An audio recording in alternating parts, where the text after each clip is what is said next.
Kalau dari sudut pandang akademisi nih, Bung Rocky, gimana menanggapi tentang Lokafore ini, pengembangan pangan desa?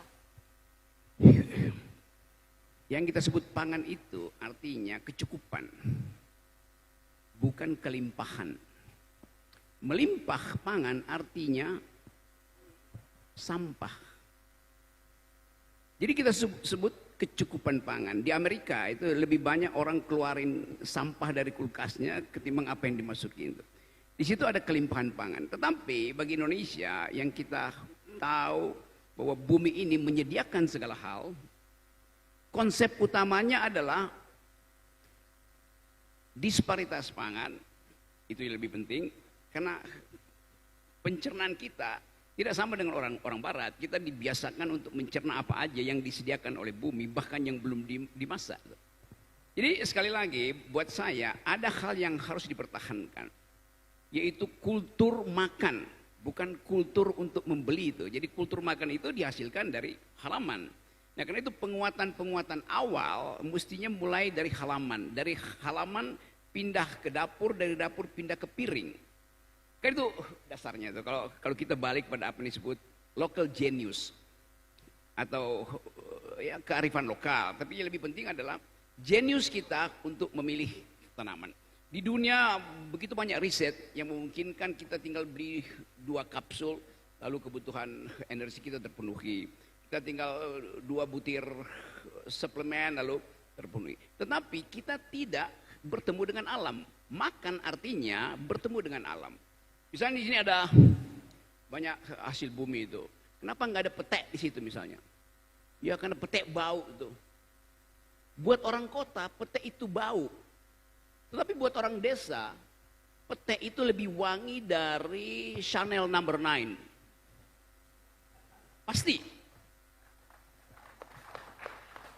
Bau bekicot di sawah itu dianggap menyengat. Buat saya, parfum seorang selebritis yang tidak paham tentang cara pakai parfum lebih menyengat dari bau bekicot.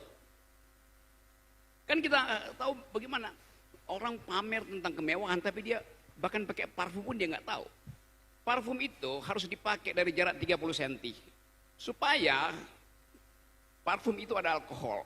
Kalau Anda pakai parfum 5 cm dari kulit, yang tiba lebih dahulu di kulit adalah alkohol. Kulitnya terbakar, baru parfumnya masuk. Baunya sengit-singit. Jadi kadang-kala pelajaran itu juga yang mesti kita tanamkan pada anak-anak muda di desa. Karena anak muda desa itu berebut parfum tuh.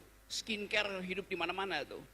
Padahal sebetulnya skincare yang paling bagus adalah lumpur yang disediakan oleh alam. Jadi itu yang kita sebut bantuan teknologi untuk meriset. Yang saya khawatirkan adalah desa-desa yang secara digital literarinya itu bagus, tetapi sekarang ada upaya pemerintah untuk menghalangi atau menghambat penggunaan medsos yang bakal tiba di Sumedang, tiba di semua desa terhadap anak-anak di bawah 15 tahun. Di Australia udah ada semacam aturan bahwa anak di bawah 12 tahun, di bawah 15 tahun, bahkan di bawah 12 tahun tidak boleh main medsos. Sekarang kita lihat di desa-desa, anak itu mengakses informasi lewat medsos.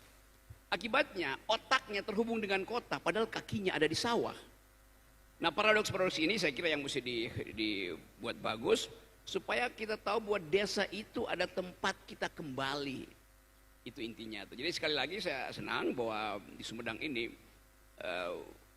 melek digital, tetapi harus dilatih dengan baik supaya akses terhadap informasi itu tidak menghasilkan yang kita sebut konsumerisme atau konsumtivisme. Itu kira-kira. Jadi kita produksi pangan dari desa, kita produksi kebutuhan pokok kita, tetapi kita halangi produksi informasi itu masuk ke desa. Karena lama-lama akhirnya desa itu sekedar jadi tempat lahan pertanian, bukan tempat bertani. Beda antara lahan pertanian dan bertani.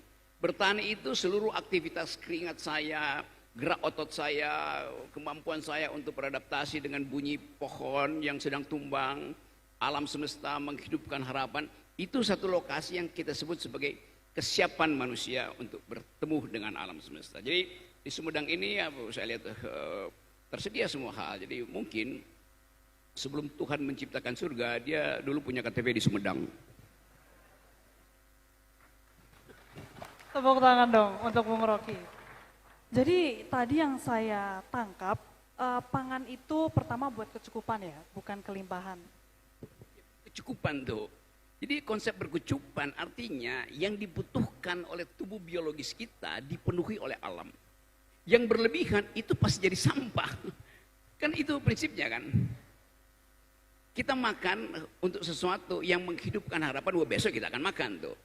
Tapi kalau kita berpikir kita makan hari ini supaya minggu depan kita masih ada makan, maka kita timbun makanan. Begitu timbun makanan, fermentasi terjadi dalam 24 jam, dia langsung jadi sampah tuh. Nah itu pengaturan itu bisa dibantu oleh teknologi itu. Wah, jumlah energi, kalori kita, protein, berapa, supaya kita tidak mengambil melebihi yang disediakan oleh bumi. Nah, sekarang ada food estate macam-macam, tapi saya termasuk orang yang pengkritik food estate itu. Karena itu semacam arogansi terhadap alam itu. Alam memberi kita kesempatan untuk menikmati dengan cara yang beradab, tapi food estate itu bumi dipupuk segala macam tuh, dipakai teknologi dan berlebihan akhirnya tuh. Padahal misalnya pemerintah memang menginginkan ada stok pangan yang tersedia. Tetapi kalau stok pangan itu diwujudkan dengan cara merusak alam, maka alam akan marah pada kita kan. Saya tahu bahwa pemerintahan Pak Presiden Prabowo berupaya untuk menyiapkan kondisi dasar supaya ada ketersediaan pangan, ada ketersediaan protein. Tetapi sekali lagi kita tahu bahwa Indonesia punya begitu banyak varietas pangan, itu bukan beras aja tuh. Jadi mungkin itu yang bisa diunggulkan. Kita sibuk bikin food estate di Papua dan akan ada 20 juta hektar akan dibabat hutan itu. Sementara 2 jam terbang dari Papua ke arah Darwin, di situ ada, Darwin itu adalah negara bagian paling utara dari Australia. 2 jam terbang dari Papua, kita tiba di Darwin ada penelitian tentang sagu. Lama-lama bahannya nggak ada karena sagunya dipapas di Papua kan. Jadi yang saya sebut sebagai keanekaragaman pangan itu lebih penting daripada satu monokultur pangan. Jadi kita juga mulai menganggap bahwa ya makan nasi itu kan ya kebutuhan orang kota tuh. Ya sedikit-sedikit kita boleh makan nasi. Tapi dari tadi saya makan hal-hal yang sebetulnya ditumbuhkan dari halaman rumah mak-mak. Tidak mungkin padi itu dari halaman rumah. Tapi pangan yang tersedia di kita itu didasarkan pada keinginan kita untuk menghemat energi produktivitas kita sambil membayangkan bahwa hidup sehat itu adalah pertaruhan peradaban. Oke, boleh tepuk tangannya dong untuk Bung Rocky.